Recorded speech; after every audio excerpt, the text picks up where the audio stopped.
How's my lighting? Oh shit. Your lighting's great, baby, and we just turned it on. So welcome back to Wolfpack Disc Fantasy Disc Golf Season Recap. Yeah, Part March-ish. three. Yeah, part three. We're talking about the Open at Austin, which featured the first DGPT Plus event of the year.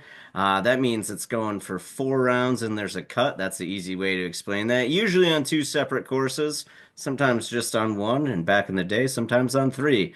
But now it's usually just on two. So we had another exciting week. Dick, I just out of curiosity, real quick, Dick, who won FPO? I can't remember. Colin. Oh, it's Holland. Yeah, And yeah. and Zach, real quick, what team is Holland on? Oh, it's mine. It's mine. That's right. And I can't do the same for MPO, but I can say who's in first place, so I can do that. But Hey, who yeah, won? Who won MPV? Nicolas Nicolas. Altala Yes, uh, sir. came back and Clutch. got his Day. what do He's you so call it? clutch. Returning champion, Yeah, back-to-back champion. defending. Defending champion. Now he's back to back. Now he's back to back. So I'll start with Crunchy. Crunchy, did you watch live coverage this weekend? And if so, how did you feel about it? I watched, let's see, there was 8 rounds total. I probably watched five of them. I think I missed the two middle for FPO and then the one of the middle ones for the guys.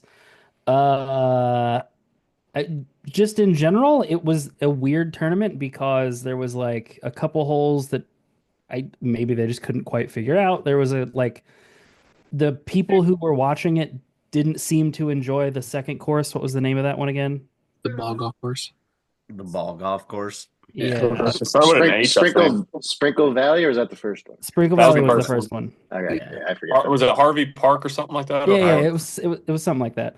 But like a lot of the spectators were talking about how they didn't like it, but then when I was watching the pros talk about it, they seemed to be like, "No, this is great. There's wood shots in here that are just as good as Northwood Black and just as good as WR Jackson." So like I think there's maybe a little bit of there's always that weird back and forth between the pros and the spectators, but that Harvey Pinnock, I think is the name of it. Yeah, I was gonna interrupt, but Yeah, you got it right. Yep. it came It's out. Penic. It's Penic actually. Sure.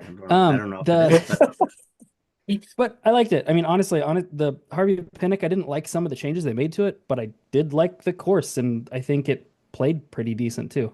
So yeah, I agree with that. I think it's a good course to watch on TV, especially earlier in the year when we don't have full foliage, full plant life out and about. I think the course shows well on camera at least, and definitely from the drones. I saw them utilize the drone shot live a few more times, even inside the circle, which I thought was pretty good.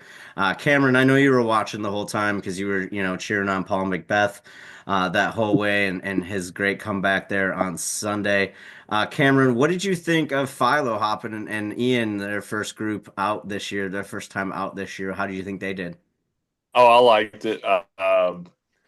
Ian just got to get people's names right. He constantly calls the people the wrong name. He called Gannon AB like twice, and then he called, I forgot who else he called wrong, but I definitely I love Philo's energy on commentary. I think him and Disc Golf Guy are probably the top best for knowing what's going on in the game. Yeah, there's a lot to being a commentator. Zach's had me on to his channel Crew 42 a few times, and it's never easy, but it is usually fun. So I do enjoy that. Zach, being a man that's been in front of the camera and behind the camera, there were some interesting shots. Can you explain to me on a tee shots for all these fancy tee shots, you have the person that's directly behind the person throwing. And then is it other companies, multiple cameras, but there's usually a guy off to the left that's shooting backwards or to the side. Yep. Is that tell me more about that? Is that So, crowd reaction only or yeah. So I'll give you a quick breakdown because I've worked with DGN before. So usually on a last day, there's a little less focus on chase cards unless it's really, really tight. And so a lot of those cameras kind of suck into the lead card. So you have your camera 1, which sits behind the shot, shooting action, right? The actual shot that's going down. You'll have camera 3, which is the gimbal, will walk people off after they throw their shot and get their reaction after they throw it. You have a front reacts, which is usually camera 4, 5 or something like that, who's facing the player. And then you might have another player, another camera around doing crowds or secondary reacts. Again, it kind of depends on what part of the round. Earlier, that camera's probably off on the, oops, I lost power. Oh, it's your car just died? That's hilarious. It didn't die. I turned it Okay. I was hoping it would. That'd be funny. But like he might be off on chase card for a while, and then if chase card kind of dies in, he'll show up and do more angles and stuff like that. And there's always one Joe Mez guy doing slow Mez stuff too, so he's in the mix. We saw one, I think it was Nicholas's shot, kind of get close to one of the camera, and he was underneath, and they had to both kind of duck and dodge a little bit. So, but yeah, when last day, there's a lot of moving parts there, and they do a really good job of trying to get really good angles without interfering with play. I think they do a pretty good job overall doing it, or at least I've had a lot of fun doing it with them. I thought production-wise, it was pretty good this weekend. I still wish I could stream it here in the country on a little bit higher quality, but that's my own personal internet, and the people that are online saying that, it's DGN's fault.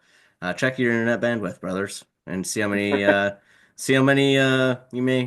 devices you have in your house attached to your internet. We counted one day; it's like 11 in our home, so I'm sure it's pretty high in your home as well.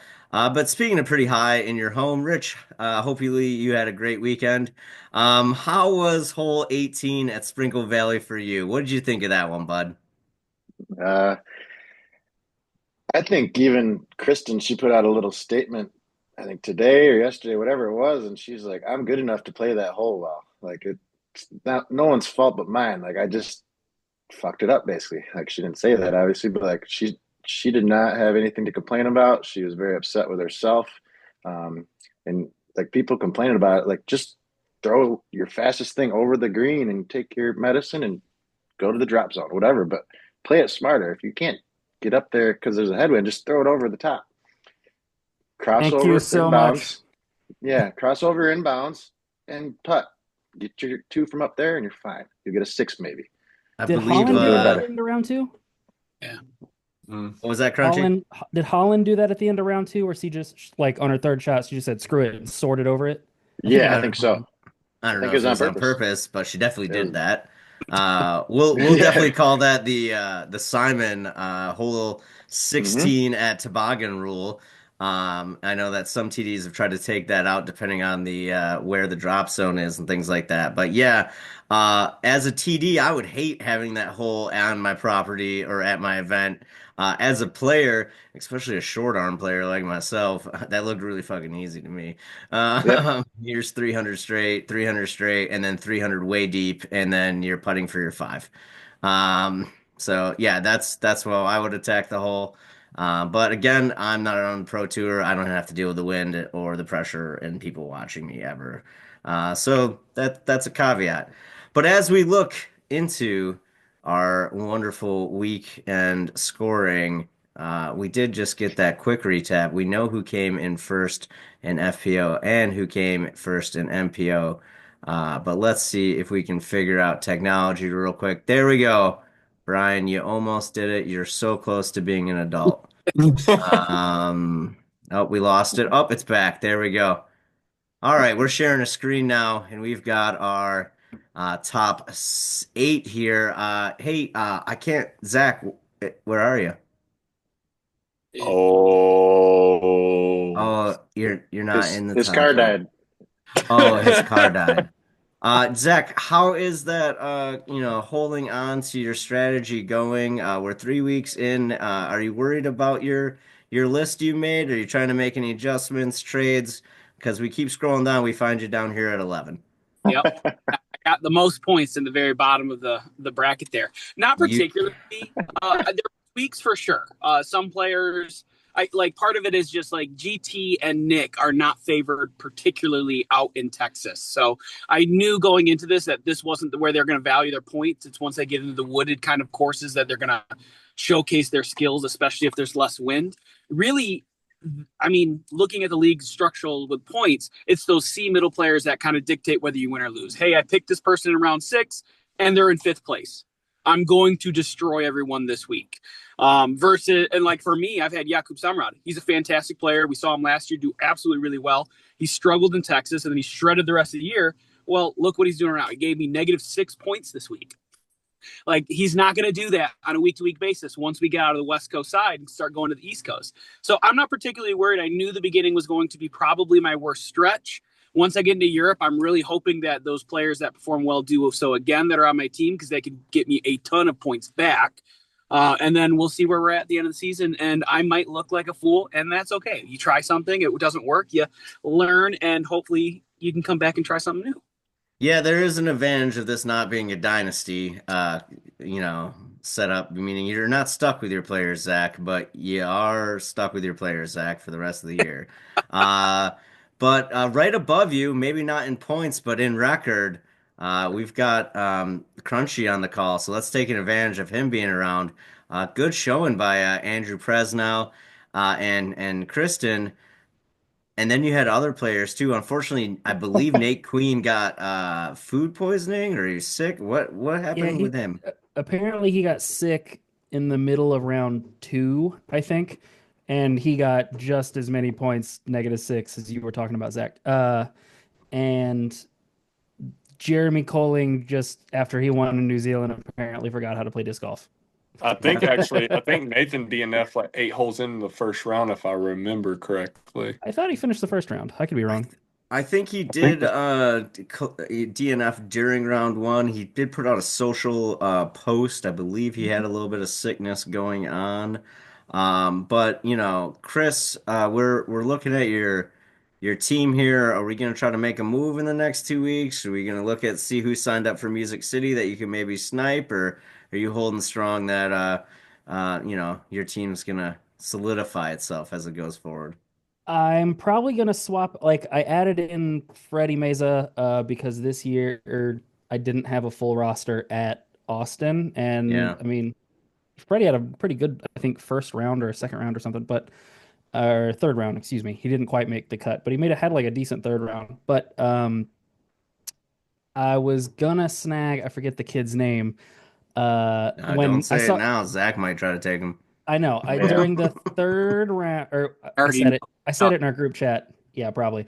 The kid got like an ace on Friday and then an ace on Saturday, and I was like, of course that guy aces because I tried to pick him up once Nathan dropped out, but you can't swap out Correct. mid tournament. So, but with Nate's issue, I wasn't sure if I should put him on the injured reserve list because if he's just sick, whatever. So, I didn't want to drop one of the higher rated players currently available. I might swap out Jeremy. I don't know. Part of me wants to give him another week to see what happens. But Parker Welk's pretty solid. Presnell's not been too bad, and I'll probably never give up the Wolf Queen. So No. Hey, yeah, I wouldn't personally. Speaking of injuries, we did hear that Team Stamp Wes's FPO player Heidi Line, I believe, tore her ACL on the tee pad of hole 1. So she's going to be Oof. out for a while. Not that she was going to watch this, but if you do, I hope you feel better. You're a big fan, I Yeah, like get watching better your game. soon.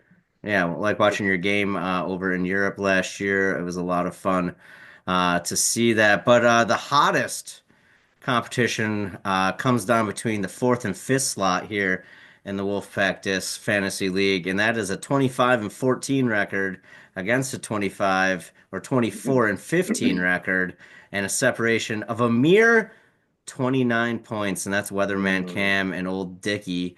Weatherman Cam, he came through. He got lucky with some good players. I'm not saying lucky, but Paul Macbeth had a Paul Macbeth day on Sunday, which was not uh, his normal as of late, we'll say. And Turner and Rathbun and Silas Schultz scoring well. Alvin Harris on lead card or second card day 2, and then kind of fizzled out the rest of the way.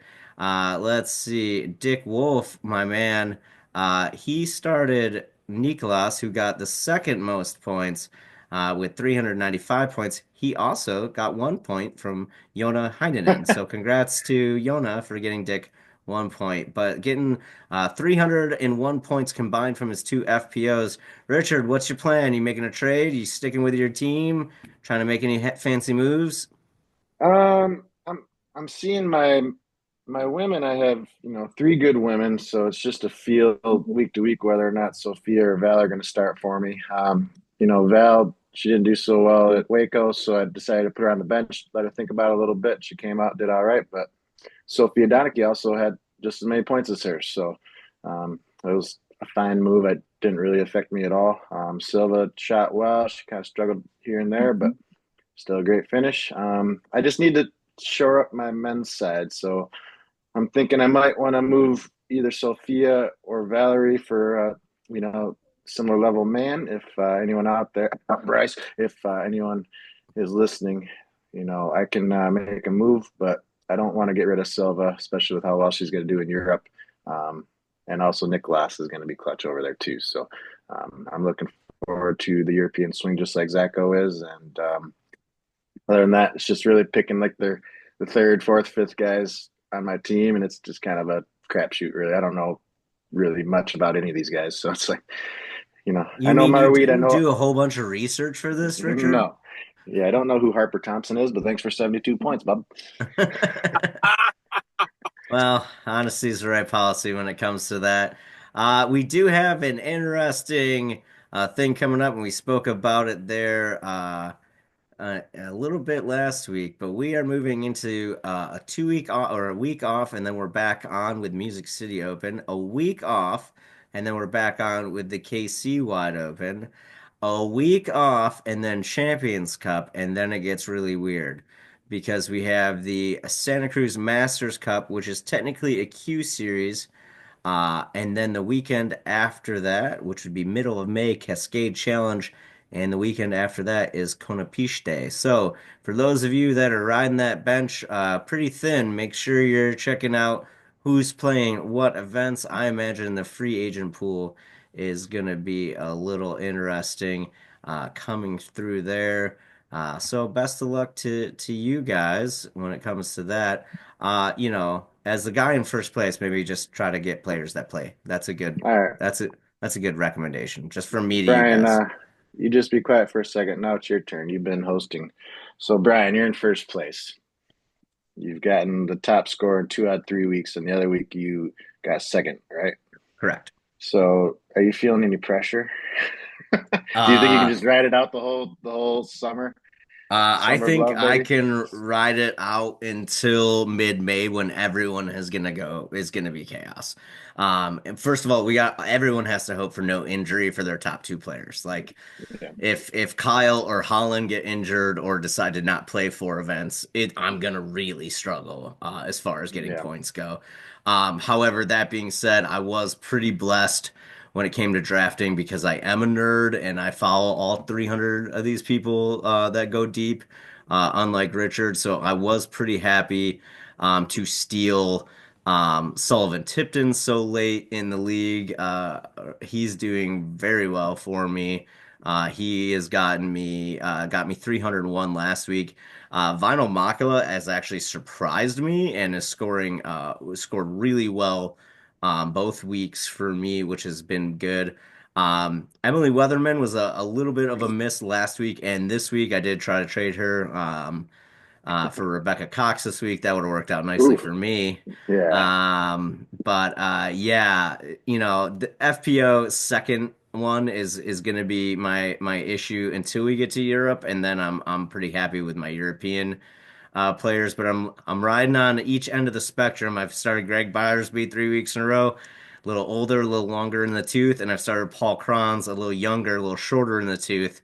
So I'm hoping that those two balance me out points wise until we can get to Europe because my bench, like I didn't start Rasmus and he got 150 points.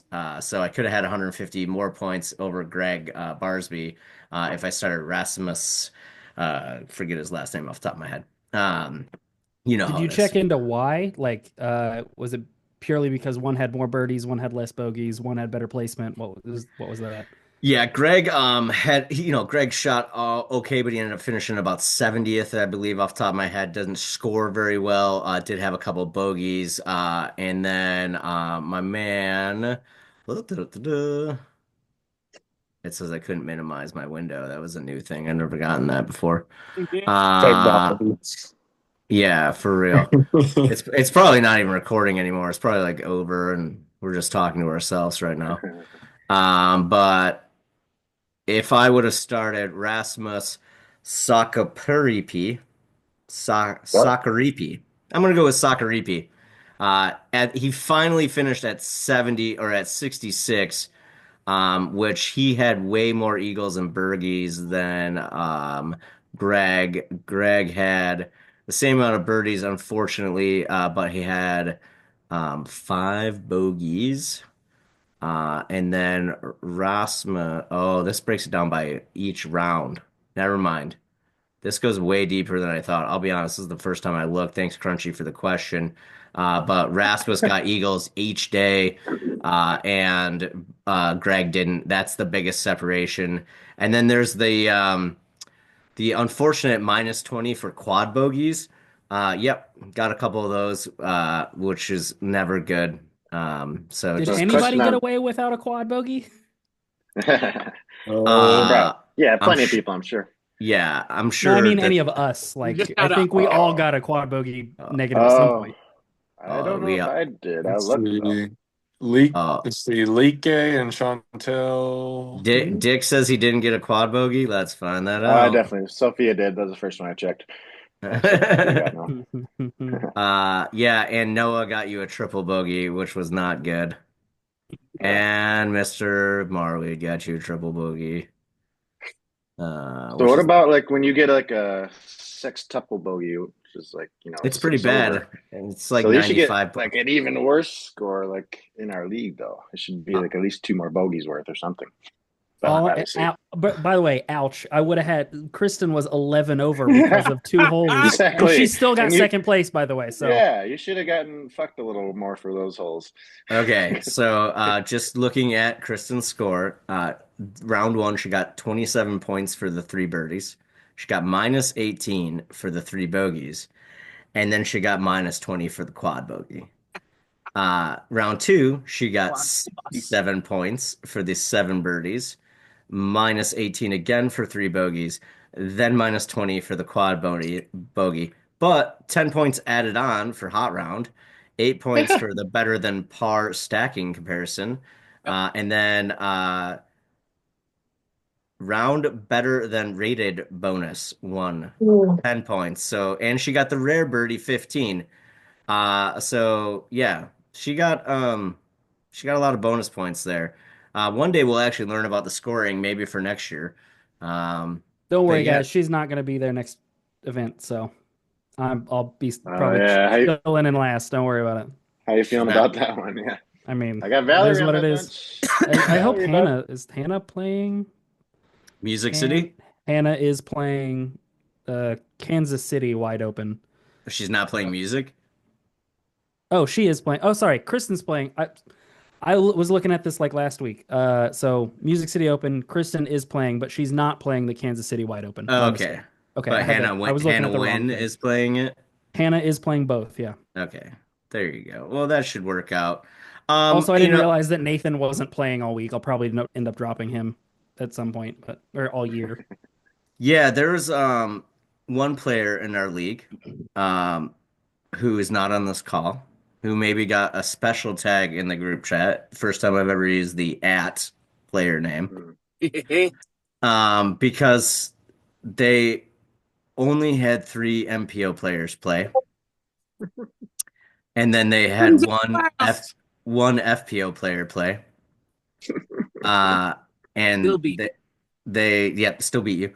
Um, and they currently have two players on their roster who are not on tour this year. So I just gave them a special like, hey, at won't fill in the name. Who was it? Call them Maybe out. oh, Call them it's out. Nobody's watching this anyway. he's probably not even watching it. So Evan, come on, brother, you gotta like Exactly. Come on, Evan, dude. We Come on, need we need active members in this league. We don't need you just sitting there just Brother begging out. Joel isn't even on the internet, and He's he knows to registered. start the right people. Exactly. I do have to Just say, once a week. Rick, Bryce should have traded me for Chantel last week. Because look at Annika, negative 110 points. I'm Yeah, just Annika's saying. still way better than her. Annika's still way better. I know. Well, apparently now. Shows Not this week, but come on, be real. Be real. Yeah. Anakin is still top 10 or 15 in the world. Chantel is not. I love her. I know her. Like, it's just, How's it she's feel not. sitting behind me by 29 points, though? Oh, yeah. I'm so scared. That's going to bite me in the ass. Not three it. birds. No. You Yeah, just yeah, jinxed Macbeth into tearing his other labrum. Is what Uh-huh. happened. Yeah. It's really weird when you blow out your Yeah. left labrum playing disc golf right-handed, but it happens. Picking up that grip bag gets heavy. You know what I mean? I tore my left They. rotator cuff. Hey, Oof. Hey, Dick. Should we give away Yeah. one of the things out of the box I just showed you before we turn the record on, or should we do a disc? I Both. think the first answer. The first answer. Oh, speaking Yeah. of Hey. answers, we're running out of time. But for those of you that did subscribe since last week's release, we're up like 4.5 people, which means Yeah. Richard is 1,397 away from giving a grip bag away. So all we need is 1,397 people to hit like and subscribe by the end of Right down here. Click the it. end of the disc golf season, and Richard has to give a grip whip bag away, and Cameron wants to give away a 4-claw. He said too. That was really kind of him to donate that as well. Oh, boy. Crunchy said he'll just give you a great social media post or something uh, if you win. I would like one of those. Richard, should we go with the dad hat? I think the dad hat is kind of. Yeah, probably. All right. Well, excuse me while I can't hear you while I model this, but you can win this, and Richard will tell you how. To win this wonderful dad hat. Oh, look at that. I like the contrast, the white on the black. What you're going to do is you're going to yeah, you're going to comment below what you think about hole 18 at the Sprinkle Valley. Did you like it or did you not? And if you want to tell us why, that's cool too, but we definitely liked it. We think it's fun when people can just either get a birdie or a 11. Like, that's wild to me. And that's another point is there were plenty of women that got birdies on that hole. It's not that hard. You just got to get that shot. Shout out Miss Frisbee. It was less than 10. I think it was like 6 females got birdies. All right. Well, how many missed their birdie putt too? I mean, getting up there in 3, there's a lot. And so it's possible. And even Kristen said that. I was like, Yeah. I just didn't do it. I didn't execute. So what can you Crunchy's do? got all the data But tell for us what us you right think. now. Tell us what you think about that hole. And Brian will send you out that beautiful hat. Yeah, we'll pick out a winner for this dad hat. Comes with real life dad Velcro. If in case you didn't notice Nice. that. Yep, that's how you can adjust it to a Richard size head, which is very big. That's not or possible. or a smaller head, which we would just call normal compared to Richard. Crunchy, I don't think you were on last time we were shouting out sponsors. You got anyone to shout out? I mean, shout out Great Lakes Disc. Honestly, they've helped out a ton recently. I got a mystery box basically with my name on it. It's with the idea that it's good for anybody, and it's like 7 different brands, all molds I've thrown. So it's a pretty great start, a little mystery box for people that don't want to just throw one brand. Cool. Good stuff right there. Zach, how was dinner tonight in the car? Fantastic. Fantastic. Cameron, anything to say? What are we supposed to like? Shout it out right now, Cameron. You're supposed to like, comment, and subscribe on Wolfpack Disc. No, you were trying to peddle something else. Your wife. The chocolate. Oh yeah. Shout out to Crossing the Road Sweet Treats. I'm sleeping on the couch tonight. Man, I gave him that. I will for the giveaway. I will contribute to the giveaway. Wait, for the big giveaway at the end or for today's giveaway? Be specific. For the big end of the giveaway. No, The grip bag. It will come with a Weatherman Cam stamped force. All right, so we're up to a Weatherman Cam stamped force, one of Richard's grip bags, and a beautiful social media post from Crunchy.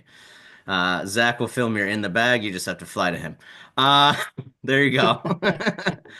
We've got less than a minute left on this, so we'll say bye. Thanks for liking and subscribing, all that. Saturday. This isn't even going to be posted out before then, or it might be, but Dick wants you to come Come to the play in Velodrome. Detroit. Come to the Velodrome on the 28th, which is 4 days away, or 29th. Yep. Anyways, thanks, guys. Have a blessed rest of your day.